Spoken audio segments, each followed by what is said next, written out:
பகல்கம்ல தீவிரவாத தாக்குதல் நடந்தது. நம்ம நாட்டுல, இந்தியால நடந்தது. அதுக்கு பதிலடி கொடுக்கும் விதமா, நம்ம தீவிரவாதிகளை ஏவி விடக்கூடிய நாடு பாகிஸ்தான் இருக்கிறாங்க இல்லையா? அவங்க மேல ஆப்பரேஷன் சிந்தூர் அப்படிங்கிறது போல ஆன்டி டெரரிஸ்ட் ஆப்பரேஷன முன்னெடுத்தோம். இந்த இரு நாடுகளோட பிரச்சனை மிக பெருமளவுல வெடிக்கிற மாரி இருந்ததுனால, அமெரிக்காவோட அதிபர் ஓடோடி வந்து இன்டெலிஜென்ஸ், காமன் சென்ஸ யூஸ் பண்றதுக்கு சொல்லிக் குடுத்து பிரச்சனைய தீர்த்து வச்சாரு. சீஸ்ஃபயர அறிவிச்சாரு. அதுக்கப்புறம் வந்து பாத்தீங்கன்னா, பிரைம் மினிஸ்டர் ஷெஹ்பாஸ் ஷெரீப் அவர்கள், பாகிஸ்தானோட பிரைம் மினிஸ்டர் வந்து பாத்தீங்கன்னா, வெற்றி அப்படிங்கிறது போல கொண்டாட ஆரம்பிச்சாங்க. பாகிஸ்தான் மக்கள் கொண்டாட்டங்கள்ல இருக்காங்க. பட்டாசு போல் வெடிச்சுக்கிட்டு இருக்காங்க. அப்படியே நம்ம சைடு வந்துட்டோம் அப்படின்னா, ஆபரேஷன் சிந்தூர்ல நம்ம எதை இலக்கா வச்சோமோ அதை நம்ம அடைஞ்சாச்சு. தீவிரவாத கேம்புகள் 9 கேம்புகளை வந்து பாத்தீங்கன்னா அடிச்சாச்சு அப்படின்னு சொல்றாங்க. பெருமளவுல மக்கள் செலிப்ரேஷன் மோட்ல அந்த மாரி இருக்கிற மாரியான இது இல்ல. கிளைம் பண்ணல. வெற்றி அப்படிங்கிறது போல நம்மளோட பிரஸ் ஸ்டேட்மெண்ட்லயே கிளைம் பண்ணல. ஆனா இலக்குகள அடைஞ்சிருக்கோம் அப்படிங்கிற சொல்றாங்க. 2வது நம்மளோட ராணுவ தரப்புல இருந்து நம்மளோட டிஃபென்ஸ் மினிஸ்டர் இது வந்து ஒரு சிம்பாலிக். இந்தியாவுக்கு வந்து ஒரு பெருமை ஆபரேஷன் சிந்தூர் அப்படிங்கிறது போல பலரும் சொல்றாங்க. கேட்க முடியுது நம்ம தரப்புல இருந்து. பாகிஸ்தான் தரப்புல இருந்து வெற்றி சொல்லி அறிவிச்சுக்கிறாங்க அப்படிங்கிறதையும் கேட்டுக்க முடியுது. இதுல என்னன்னா, நம்மளோட ஏர் சீஃப் இருப்பாங்க இல்லையா? ஏர்ஃபோர்ஸ் தரப்புல இருந்து ஸ்போக் பர்சன் பேசுவாங்க இல்லையா?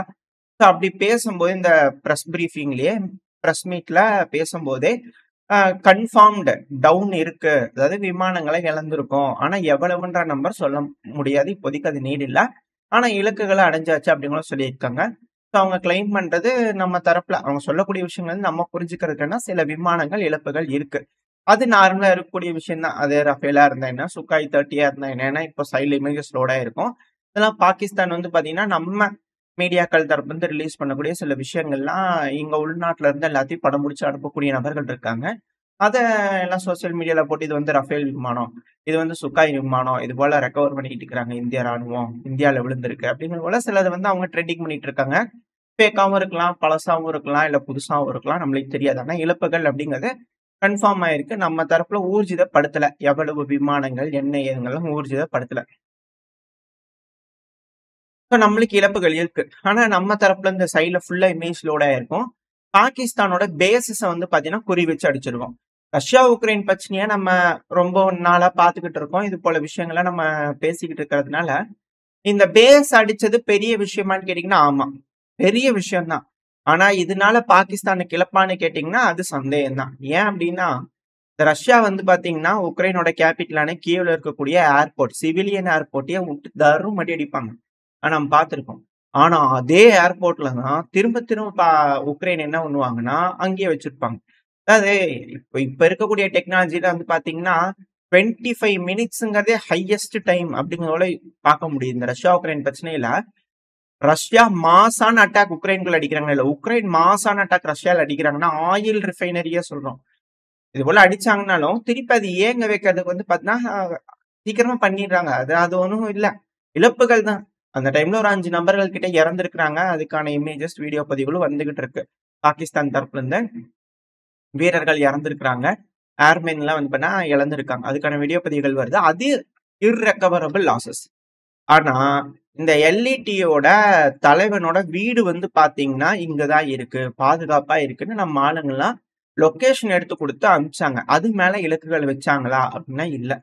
அந்த தீவிரவாதிகளுக்கு தண்டனை ஏதாவது கிடைச்சதா? அப்படின்னா 9 இடங்கள்ல தாக்குதல் பண்ணியிருக்கிறோம். எவ்வளவு இழப்புகள் அப்படின்னு நம்மளால சொல்ல முடியாது. அது பாகிஸ்தான் சொன்னதா உண்டு. அபிஷியலா அவங்களும் கிளைம் பண்ண போறது கிடையாது. எதுவும் சொல்ல போறது கிடையாது. இப்போதைக்கு வரக்கூடிய விஷயங்கள் இதுதான். நம்ம தாக்குதல் பண்ணியிருக்கோம். இதெல்லாம் ஓகே. ஆனா ஒரு ஹைலைட், ஒரு மிக முக்கியமான தாக்குதல் என்ன அப்படின்னா, பாகிஸ்தானோட பிளாக் ஹில்ஸ் அப்படின்னு சொல்லுவாங்க. அணு ஆயுத சோதனை, அணு ஆயுத ரிசர்ச் இதெல்லாம் பண்ணிட்டு இருக்கக்கூடிய ஹில்ஸ். அந்த ஹில்லுல வந்து பாத்தீங்கன்னா, ஒரு தாக்குதல நம்ம தரப்புல இருந்து முன்னெடுத்திருக்கோம். அதுவும் ஹை ப்ரிசைஸ்டான ஸ்ட்ரைக். இது மார்வலஸான ஒரு ஸ்ட்ரைக்கு. இதுக்கு கண்டிப்பா நம்மளோட விமானப்படைக்கு நன்றிகள், வாழ்த்துக்கள். வியப்பா பார்க்கணும். இப்படி செஞ்சிருக்காங்களா? அப்படிங்கிறது போல. இது ரொம்ப எக்ஸாஜரேட் பண்ற மாதிரி இருக்கும். இதுக்கான காரணம் நம்ம மேப்ல பார்ப்போம். நான் என்ன சொல்ல வரேன் அப்படிங்கிறது உங்களுக்கு புரியும். அதாவது இந்த மேப் லோட் ஆயிருக்கும். இது சர்கோதா இருக்கு இல்லையா? ஸோ அந்த பகுதியில இருக்கக்கூடிய ஒரு ஹில்லு தான் இது. இத வந்து பார்த்தீங்கன்னா, கிரானா ஹில்ஸ்ன்னு சொல்லுவாங்க. இது வந்து பிளாக் ஹில்ஸ்.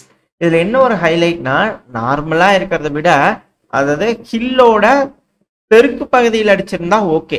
ஆனா நம்ம ஹில்லோட வடக்கு பகுதியில அடிச்சிருக்கோம். நான் என்ன சொல்றேன்னா, இப்ப ஜூம் அவுட் பண்ணிட்டு, இப்ப நீங்க பார்த்தீங்கன்னா தெரியும். அதாவது நம்ம அந்த ஹில்லோட தெற்கு பகுதியில் இல்ல. அதை தாண்டி வடக்கு பகுதி. நான் சும்மா ஒரு அண்டர்ஸ்டாண்டிங்கா சொல்றேன். அதோட வடக்குல இருக்கக்கூடிய என்ட்ரன்ஸ், அந்த ஹில்லோட என்ட்ரன்ஸ்ல வந்து பாத்தீங்கன்னா ப்ரிசைஸ்டா ஸ்ட்ரைக் பண்ணியிருக்கோம். லிட்ரலா மலைய அப்படியே தாண்டி போய் உளுந்திருக்கு. இது ஒரு சின்ன குன்று மாதிரி அப்படிங்கிறது இல்லை, அது ஒரு பெரிய மலை. ஸோ அந்த மலையோட என்ட்ரன்ஸ்ல வந்து பாத்தீங்கன்னா மிக பெரும் தாக்குதல் நடந்திருக்கு. இது ரொம்ப ரொம்ப துல்லிய தாக்குதல். இது வந்து பாராட்டக்கூடிய ஒரு விஷயம். அது மட்டும் கிடையாது. இது ஏன் பிளாக் ஹில்ஸ்ன்னு சொல்றாங்கன்னா, இங்கதான் அணு ஆயுதங்களை பதுக்கி வச்சிருக்கிறது, அணு ஆயுத சோதனைகள், இது போல பல விஷயங்கள் வந்து பாத்தீங்கன்னா இந்த பகுதியில செய்யறாங்க, செஞ்சுட்டு இருக்காங்க. ரெண்டாவது, எர்த்குவேக்லாம் வந்து பாத்தீங்கன்னா சமீப காலமா ஒரு 2-3 தடவை வந்து பாத்தீங்கன்னா வந்துச்சு. 5 தடவை வரைக்கும் வந்துச்சு அப்படிங்கிற கிளைம் பண்றாங்க பாகிஸ்தான்ல இருந்து. இதுக்கான காரணம் அணு ஆயுத சோதனைகள் பண்ணிருக்கலாமா அப்படின்ற சந்தேகங்களும் வருது. அது எப்படிப்பா கன்ஃபார்ம் பண்ணலாம்னா, சைட்ல ஒரு வீடியோ பதிவு லோட் ஆயிருக்கும். 6 பேஸ், 7 பேஸ், 8 பேஸ் மத்தெல்லாம் அடிக்கிறாங்க. அதெல்லாம் ரெடி பண்ணிக்கலாம். அது ஒன்றும் பெருசா இல்ல. ரெடி பண்ணிக்க முடியும். போர்க்காலங்கள்லயே அதை ரெடி பண்ணி ஆப்ரேட்டபிளா எடுத்துட்டு பண்ண முடியும்னா பாகிஸ்தானா பண்ண முடியும். இம்மொபைலைஸ்டு அப்படிங்கிற மாதிரியான ஒரு வேர்டு இதுல யூஸ் பண்ண முடியாது. தாக்குதல் நடந்திருக்கு, இழப்புகள் நடந்திருக்கு.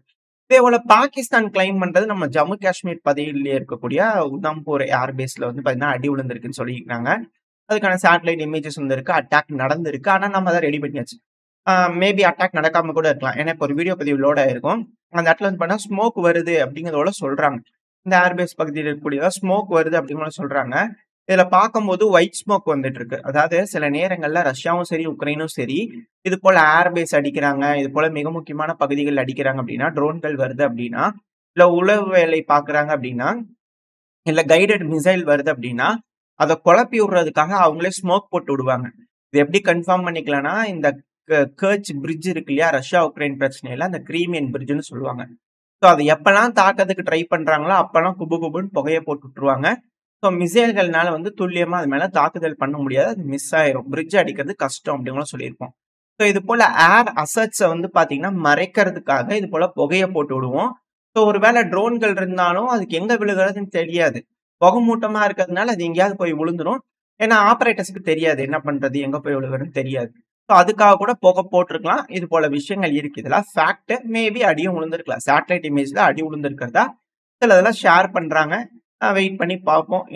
உறுதித்தன்மை என்ன ஏதுங்கிறதெல்லாம் வெயிட் பண்ணி பார்க்கலாம். பட் ஆனா இது தாக்குதல்கள்ல இரு தரப்புலையும் நடந்திருக்கு. இதுல இருக்கக்கூடிய விஷயங்கள்லாம் சொல்லியிருக்கேன். இந்திய தரப்புல செஞ்ச ஒரு மிகப்பெரிய விஷயத்தையும் உங்களுக்கு என்னால முடிஞ்ச வரைக்கும் எக்ஸ்பிளைன் பண்ணியிருப்பேன்னு நினைக்கிறேன். பாகிஸ்தான் தரப்புல வெற்றியை கிளைம் பண்ணியிருக்காங்க அப்படிங்கிறதையும் நம்ம பார்த்தாச்சு. இதுல நம்மளோட காங்கிரஸ் தரப்புல இருந்து வந்து பாத்தீங்கன்னா, ராகுல் காந்தி அவர்கள் என்ன சொல்லிக்கிறாருன்னா, லெட்டர் அனுப்பியிருக்கிறாரு. ஏங்க, பிரச்சனை நம்மளுக்கு நடந்தது. இதுல என்னங்க டொனால்டு ட்ரம்ப் அவர்கள் வந்து சீஸ்ஃபயரை வந்து டிக்ளேர் பண்ணியிருக்கிறாரு. இத பத்தி நம்ம எமர்ஜென்சியா வந்து கூட்டம் போட்டு பேசணும், வாங்க பேசுவோம் அப்படின்றது போல கேட்டிருக்கிறாங்க. பாப்போம் என்ன சொல்றாங்க, இதுக்கான பதில் என்ன சொல்றாங்க அப்படின்னு போல பாத்திரலாம். அதாவது சரி, ஓகே. இப்ப இதெல்லாம் நடந்துருச்சு. இது போல நடந்திருக்கு இல்லையா? அதுல மிக முக்கியமான ஒரு விஷயம் என்னன்னா, பாகிஸ்தான் தரப்புல இருந்து ஒரு விஷயம் செஞ்சிருக்காங்க அப்படின்னா, டார்கெட்டட் டீகேபிடேஷன் ஸ்ட்ரைக் பண்ணியிருக்காங்களான்னு கேட்டீங்கன்னா, நடந்திருக்க வாய்ப்புகள் இருக்கு. தெரிஞ்சு பண்ணாங்களா, தெரியாம பண்ணாங்களான்னு தெரியாது. ஆனா, ஃபுல்லா மானிட்டர் பண்ணிக்கிறாங்க அப்படிங்கிறது மட்டும் தெரிஞ்சுக்க முடியுது. அதாவது நம்மளோட ஜம்மு காஷ்மீர் பகுதியில இருக்கக்கூடிய ஒரு டெபுட்டி கமிஷனர், அவரோட வீட்ல தாக்குதல் நடந்திருக்கு. அவர் இறந்திருக்கிறாரு. நம்ம மீடியாக்கள் தரப்புல இருந்து கன்ஃபார்ம் பண்ணியிருக்காங்க. அந்த இமேஜ்ல இருக்கிற எல்லாம் ரவுண்டு பண்ணியிருக்கல அவர்தான். இவர் யார் அப்படின்னா, இந்த ஜம்மு காஷ்மீர்ல வந்து பாத்தீங்கன்னா, டெவலப்மெண்ட் இதுல இருக்கக்கூடிய டெபுட்டி கமிஷனர், ஒரு மிக முக்கியமான அ ப அ போஸ்ட்ல இருக்கக்கூடிய ஒரு நபர் தான். இவர் இறந்திருக்கிறாரு அப்படிங்கிற செய்தி தான் நம்மளுக்கு தெரியும். ஆனா நீங்க ஹேண்ட்லர்ஸ், அந்த பாகிஸ்தான், இந்த இதுங்க வெஸ்டர்ன், இந்த அரப் சைட்ல இருக்கக்கூடிய நியூஸ் எல்லாம் கேதர் பண்ணக்கூடிய இதெல்லாம் பாத்தீங்கன்னா, நம்ம இதுல 8000 அக்கவுண்ட்ஸ் கிட்ட வந்து பார்க்க முடியாம ஸ்டாப் பண்ணிட்டாங்க. இது ஏன் பண்ணாங்க அப்படிங்கிறதே தெரியல. பட் இருந்தாலும் நம்ம நாட்டுல இது போல செஞ்சிருக்காங்க. 8000 ஹேண்ட்லர்ஸ் கிட்ட வந்து பார்த்தீங்கன்னா, நம்மளால இந்த எக்ஸ் யூசர்ஸ்லாம் இருக்கக்கூடிய போஸ்ட் போடுறதுல நம்மளால பார்க்க முடியாது. மேபி போலி செய்திகள் அதிகமா பரப்பி விட்டுருவாங்க அப்படிங்கிறதுக்காக முன்னெச்சரிக்கை நடவடிக்கையா கூட பண்ணியிருக்கலாம். பட் அவங்க தரப்புல இவர் இறந்து ஹாஸ்பிட்டல்ல இருக்கக்கூடிய அந்த உடல முழுசா வீடியோ பதிவுகள், இமேஜஸ் ஷேர் பண்ணி ஆ போடுறாங்க அப்படின்னா, இது டீகேபிடேஷன் ஸ்ட்ரைக் அப்படின்ற கேள்விகள் இருக்கு.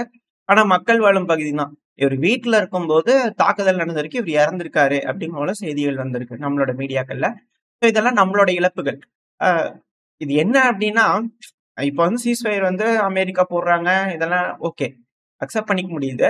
அந்த பகல்கம் தாக்குதல் நடந்தது இல்லையா? ஸோ அந்த தாக்குதல் நடக்கும்போதே கண்டனங்கள் தெரிவிச்சுட்டு, இது போல வந்து யுஎன்ல வந்து புரொட்டஸ்ட் பண்ணிட்டு, ஆ புரொட்டஸ்ட்னா அவங்களே நாங்க புரொட்டஸ்ட் பண்றோம். இது வன்மையா கண்டிக்கிறோம். அப்படியே கைய விட்டு அப்படியே இது பண்ணி நல்லா கண்டனங்கள் தெரிவிக்கிறோம் அப்படிங்கிற போல பண்ணிட்டு விட்டுருக்கலாம்.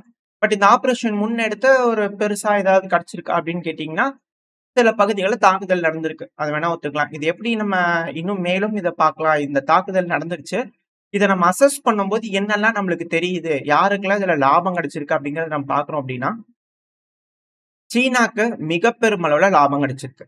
என்னதான் சீனாவோட அசெட்ஸ் டம்மி, லொட்டு, லொசுக்குன்னு 1000 பேசினாலுமே, அவங்க அசட்ட டெஸ்ட் பண்ணி பார்த்துட்டாங்க ஃப்ரீயா. ஃப்ரீ ஆஃப் காஸ்ட்ல வந்து பண்ண டெஸ்ட் பண்ணி பார்த்துட்டாங்க. அவங்களோட வீரர்களோ, இல்ல இருக்கலாம், இருந்திருக்கலாம். பிகாஸ் எப்படி நடக்குதுன்றத மானிட்டர் பண்றதுக்காக சில இன்ஸ்ட்ரக்டர்ஸ் கூட இருந்திருக்கலாம் பாகிஸ்தான்ல. அது நம்ம மறுக்க முடியாது. இல்லன்னு சொல்ல முடியாது, இருப்பாங்கன்னு சொல்ல முடியாது. எப்படி வேலை செய்யுதா ஆயுதங்கள் அப்படிங்கிறது பார்த்துருக்கலாம். நான் முன்னாடியே சொன்ன மாரி, பாகிஸ்தானோட F-16s எல்லாம் பார்ட்டிசிபேட் பண்ணியிருக்கும். சைனாவோட விமானங்கள் பார்ட்டிசிபேட் பண்ணியிருக்கு. ஸோ அதோட முழுசும் ரேடார்ல லாக் பண்ணா எப்படி ஃபங்ஷன் ஆகுது? என்ன ஆகுது? அப்படிங்கிற விஷயங்கள் வந்து பார்த்தீங்கன்னா, சீனானால முழுசும் படிச்சு தெரிஞ்சிருக்கலாம். அவங்களோட மிசைல் எப்படி வேலை செஞ்சிருக்கு? எந்த மாரி பண்ணணும்? இதுல ஏதாவது அப்கிரேடேஷன் பண்ணுமா? அது டம்மியாவே இருக்கட்டுமே, நம்ம கிளைம் பண்ற மாரி. பட் ஆனா, அத மேம்படுத்துறதுக்கான தகவல்கள சீனா இலவசமா தெரிஞ்சுக்கிட்டாங்க. அது அவங்களுக்கு மிக பெரும் அட்வான்டேஜ். அது கண்டிப்பா அட்வான்டேஜ் தான். ஏன்னா, முதல்ல ஒரு பொட்டிய உருவாக்கணும். அதுக்கு ஒரு திட்டம் கொண்டு வந்து அத அப்ரூவ் பண்ணி ஒரு பொட்டிய உருவாக்கணும். அப்புறம் அந்த பொட்டிய வேலை செய்ய வைக்கணும். அப்புறம் அந்த பொட்டி வேலை செய்யுதா இல்லையான்றத சோதிச்சு பார்க்கணும். சோதிச்சு பார்த்தா தான் அதுல இருக்கக்கூடிய குறைகள நம்ம நிறைப்படுத்த முடியும். ஏன்னா, சீனாவும் சரி, நம்மளும் சரி, பெருமளவுல இதுல டெக்னாலஜி இல்ல. ஆனா சீனா டெக்னாலஜிக்கலி ஏதோ பொட்டிய செஞ்சு வச்சு சோதனை பண்ணி பார்த்துட்டாங்க. நம்ம அதுபோல பொட்டிய செஞ்சு விக்கிறோமா? நம்மகிட்ட ஒரு திட்டம் இருக்குதா? அப்படிங்கிறது இங்க இருக்கக்கூடிய கேள்வி.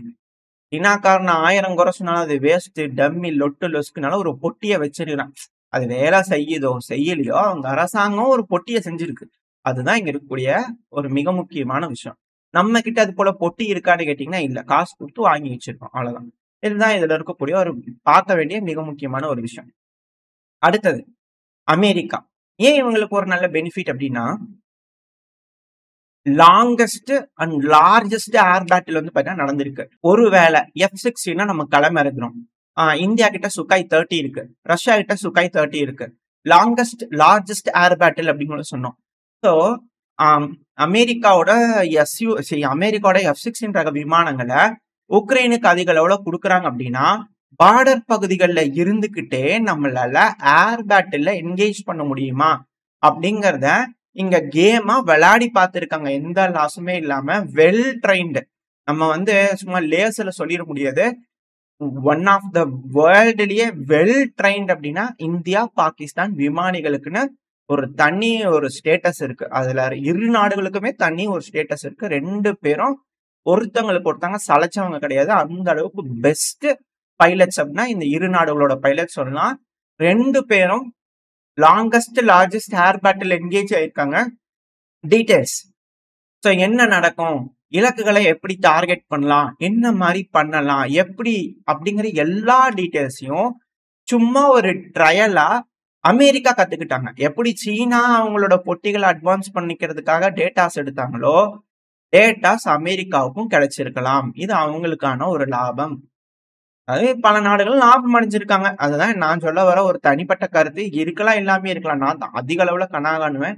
என்னென்னமோ யோசிச்சு வந்து நான் உங்ககிட்ட பேசுவேன். ஸோ அதனால இருக்கக்கூடிய இது இது உண்மைன்னுலாம் கிடையாது. நான் இந்த பதிவுல சொல்றது எல்லாமே என்னோட தனிப்பட்ட கருத்து தான். இது உண்மை, பொய் அப்படிங்கிறதுலாம் கிடையாது. இருக்கிற விஷயம் எனக்கு தோன்ற விஷயத்த நான் உங்ககிட்ட சொல்றேன். நீங்க அது உங்களோட கருத்துக்கள நீங்க சொல்லலாம். உங்களுக்கு எப்படி எல்லாம் யோசிக்கிறீங்க? நம்ம யோசிக்கலாம் இல்லையா? ஸோ அந்த கருத்து நீங்க என்ன யோசிக்கிறீங்க அப்படிங்கிறது கமெண்ட் செக்ஷன்ல சொல்லலாம். அடுத்தது வந்து பார்த்தீங்கன்னா, துருக்கி. அவங்களோட பைரக்தார் யாஹா ட்ரோன்கள் வந்து எப்படி பெர்ஃபார்ம் பண்ணுது? என்ன மாரி நடந்திருக்கு? இதனால ஏதாவது யூஸா?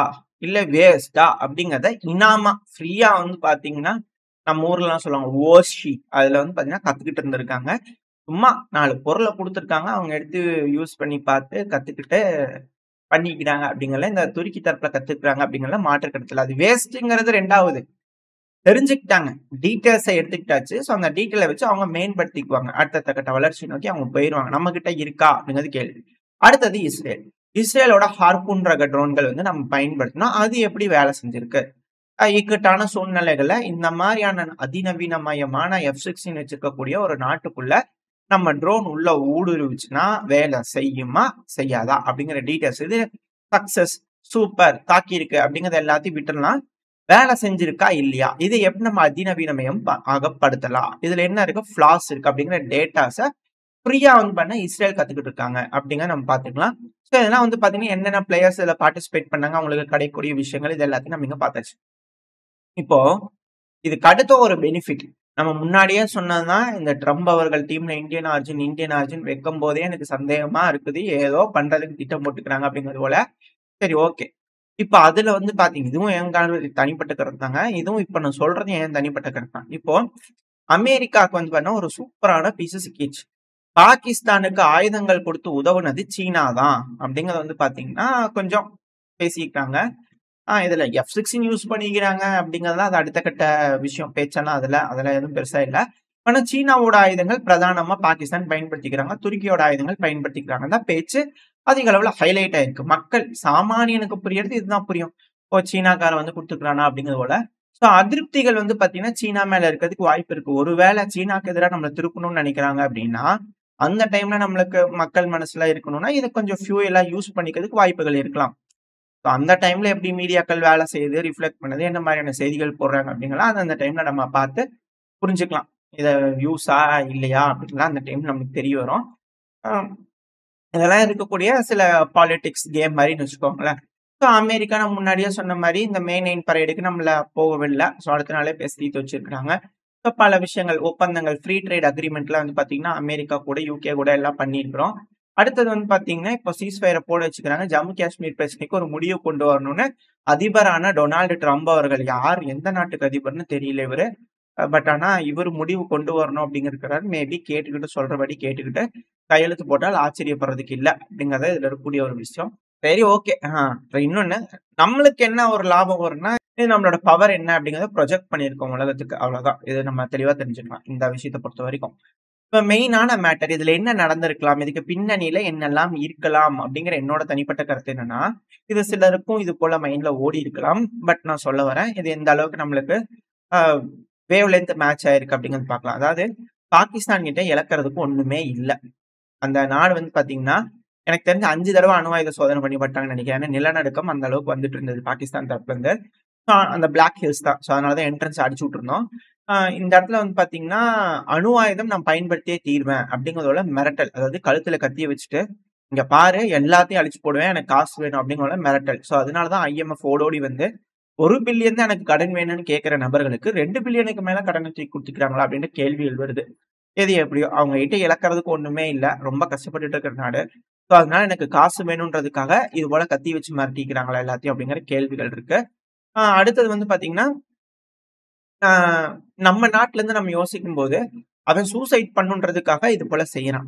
அப்படி இருக்கும்போது நம்ம வம்படையா போய் அவன் கூட நின்னு பண்ணோம் அப்படின்னா, இழப்பு அப்படிங்கிறது நம்மளுக்கு பெருமளவுல இருக்கும். ஏன்னா நம்ம வந்து பாத்தீங்கன்னா எக்கனாமிக்கலி இப்ப 4த் பிளேஸ்ல இருக்கோம். இன்னும் சற்று காலங்கள்ல 3 பிளேஸ்க்கு வந்துருவோம். அதாவது சைனா, அமெரிக்கா, சைனா அப்புறம் இந்தியா அப்படிங்கிற நாடா மாறிடும். ஏசியால சைனாக்கு அடுத்தது நம்ம அந்த மாதிரியான ஒரு ரேஞ்ச்ல வருது அப்படின்னா, இது கொஞ்சம் சிக்கல் தான். மத்த நாடுகள் கம்பேர் பண்ணுவோம். மத்த பிராந்தியத்துல இருக்கிறவங்களுக்கு. ஏன்னா ஏசியால பிரிக்ஸ்ல இருக்கக்கூடிய 2 நாடுகள் டாப்ல வந்து நிக்கிறோம் அப்படின்னா, எக்கனாமிக் வைஸ் நிக்கிறோம் அப்படின்னா, அது திட்டம் தான். மேபி வம்படியா பாகிஸ்தான் கூட நம்ம போய் மோதுறோம்னா, நம்ம அதிக அளவுல இழப்புகள சந்திப்போம். அணு ஆயுதங்கள வேணும்னு போடுவாங்க நம்ம மேல. ஸோ இது போல விஷயங்களா இருக்கறனால நம்மளுக்கு இழப்புகள் அதிகமா இருக்கும். நம்ம நல்லா வளர்ந்துட்டு இருக்கோம். நல்ல வழியில போயிட்டு இருக்கோம். தேவையில்லாம வந்து பாத்தீங்கன்னா, இவங்க கிட்ட போய் அவன் சண்டைக்கு வாடா அப்படின்னு நிக்கிறான். அவங்க கிட்ட போய் நம்ம சண்டை பிடிச்சு நம்மளுக்கு இழப்பு ஜாஸ்தியா இருக்கும். ஸோ அதனால வேற வழி இல்ல. அவனுக்கு காசு வேணும். காச குடுத்துட்டோம்னா அவன் பாட்டுக்கு சிவனேன்னு இருப்பான். இப்ப எப்படி வீட்ல குடிச்சிட்டு ரகளை பண்ணிட்டு இருக்கிறாங்க அப்படின்னா, காசு குடுத்துட்டோம்னா அமைதியா இருப்பாங்க. இல்ல தினந்தோறும் அடிச்சுட்டு தான் இருப்பாங்க. ஸோ அதுபோல மைண்ட் செட்ல இப்ப நம்ம வந்து பார்த்தீங்கன்னா, கொஞ்சம் அவாய்ட் பண்ணிட்டு, இப்போதைக்கு இது சரியான நேரம் அல்ல. நம்ம நம்ம வேலைய பார்க்கலாம் அப்படிங்கிறது போல இருக்கிறதுக்கு நெறைய வாய்ப்புகள் இருக்கு. ஏன்னா, அவன் பாட்டுக்கு வெறி புடிச்சு திரியிறான். எதையாவது புடிச்சு கண்ட இடத்துல கட்டி வச்சுட்டான்னா, நம்மளுக்கு தான் சிக்கலா போயிரும். ஸோ அதனால கொஞ்சம் அவாய்ட் பண்ணிட்டு, இது வேண்டாம். கொஞ்சம் இப்போதைக்கு விட்டுறலாம் அப்படிங்கிறது போல கொஞ்சம் விட்டுக்கலாம். இது போல விஷயங்கள் நடக்குது அப்படின்னா, நம்ம நாட்டோட நன்மை கருதி, நம்ம மக்கள கருதி ஸோ இதனால தான் நான் முன்னாடியே போன பதிவே சொல்லிட்டேன். ஜெலன்ஸ்கி அவர்கள் மாரி இல்லன்னு நெனச்சு சந்தோஷப்படுறதா? நெதன்யாகு அவர்கள் மாரி இல்ல அப்படின்னு மனச தேத்திக்கிறதா? இல்ல புட்டின் அவர்கள் மாரி இல்ல நம்ம தலைவர் அப்படின்னு நெனச்சுட்டு வருத்தப்படுறதான்னு தெரியலன்ட்டு இந்த விஷயங்கள வந்து பார்த்தீங்கன்னா, இதுல உள்ளடக்கி சொல்லியிருந்தேன். அதாவது உக்ரைன் கிட்ட அணு ஆயுதம் இருந்தா என்ன நடந்திருக்கும் அப்படிங்கிறது நம்மளுக்கு தெரியுது. ஆ இதுகிட்ட இருக்குது. அதனால ஒண்ணும் பண்ணதுக்கு வழி இல்ல. அப்படிங்கிறது போல புரிஞ்சுக்க முடியுது. ஸோ இதுதான் இங்க நடந்திருக்கு. ஆனா நம்மளும் பதிலடி குடுத்துருக்கோம். அப்படிங்கிறதுல மாற்று கருத்து இல்ல. பண்ணியிருக்கோம் நம்மளும். வேண்டாம் வச்சுக்காத அப்படிங்கிறத மிரட்டியிருக்கோம். எனக்கு தேவை காசு நான் வாங்கிட்டேன் உட்ரு அப்படிங்கிறது போல பாகிஸ்தான் போயிருந்தாலும் ஆச்சரியப்படுறதுக்கு இல்ல. இப்ப நடந்துருச்சு. இது முடிஞ்சிருச்சு. நம்மளுக்கு ஏற்புடையதா இருந்தாலும் இல்லாட்டியும் மனச தேத்திக்கிட்டு ஓகே. அப்படிங்கிறது போல கடந்து போனா நம்மளுக்கு நல்லது. இல்லன்னா மிக பெரும் சேதங்கள் நடக்கும். அப்படிங்கிறதுக்காக கூட அரசாங்கம் ஒரு நல்ல முடிவு எடுத்திருக்கலாம். வெயிட் பண்ணி பார்ப்போம். வரக்கூடிய காலங்கள் பதில் சொல்லும். திரும்பி சொல்லியிருக்காங்க. இது போல திரும்பி திரும்பி நடந்துச்சுன்னா, ஆக்ட் ஆஃப் வார நம்ம கன்சிடர் பண்ணிப்போம் அப்படிங்கிறத சொல்லியிருக்கோம். ஜேடி வான்ஸ் அவர்கள்ட்ட கூட கிளியரா எக்ஸ்பிளைன் பண்ணதா சொல்லியிருக்கோம். இதெல்லாம் புரிஞ்சுக்குவாங்களா? இல்ல 30 வருஷமா தொடர்ந்து செஞ்சுகிட்டு இருக்கோம். திருப்பி செஞ்சுக்கலாம் அப்படிங்கிற திருப்பி வந்துருவாங்களா? அப்படின்ற அச்சங்கள் ஆஸ் எ சிட்டிசனா இருக்கு. ஏன்னா, பணம் வேணும் அப்படிங்கிறதுக்காக பண்றாங்க அப்படின்னா, திரும்பி பணம் வேணும் 2 பில்லியன் செலவு பண்ணிருவாய்ங்க. அப்புறம் திரும்பி காசு வேணுன்றதுக்காக திரும்பி வந்து கழுத்துல கத்தி வைப்பாங்களா? அப்படின்ற பயம், அச்சம் இருக்கு. வெயிட் பண்ணி பார்ப்போம். என்ன மாரியான நடவடிக்கைகள் நம்ம அரசாங்கம், இந்த உலக நாடுகள், சபைகள் எடுக்க போகுது அப்படிங்கிறது போல, ஓரளவுக்கான தகவல்கள் வந்து பார்த்தீங்கன்னா, இந்த பதிவுல பார்த்திருப்போம். இது எல்லாமே என்னோட தனிப்பட்ட கருத்து தான். நான் பார்த்த விஷயங்கள். மேபி இது எல்லாமே பொய்யா இருக்கலாம். இல்ல இது கரெக்ட்டா கூட இருக்கலாம். எனக்கு தெரியாது. ஏன்னா இது எல்லாமே ஆத்தரைஸ்டு கிடையாது. அ விஷயங்கள் சொல்ற அந்த பெர்சன் சொல்றத நான் புரிஞ்சுகிட்டு, அத உங்களுக்கு குடுத்துருக்கேன். நீங்க அலசி ஆராய்ந்து சரியா இருக்குமா? தப்பா இருக்குமா? அப்படிங்கிற முடிவுல எடுத்துங்க. உங்களோட கருத்துக்கள் என்ன அப்படிங்கிறதையும் கமெண்ட் செக்ஷன்ல சொல்லுங்க. ஓரளவுக்கு என்னால முடிஞ்ச வரைக்கும் சொல்லியிருப்பேன்னு நெனைக்கிறேன் இந்த பிரச்சனைய பத்தி. உங்களோட கருத்து என்னன்றத சொல்லுங்க. இதோட இந்த பதிவ நான் முடிச்சுக்கலாம். இந்த பதிவு நல்லா இருக்கும்னு நம்பிக்கையில அடுத்த பதிவுல சந்திக்கிறேன். Stay safe. பை.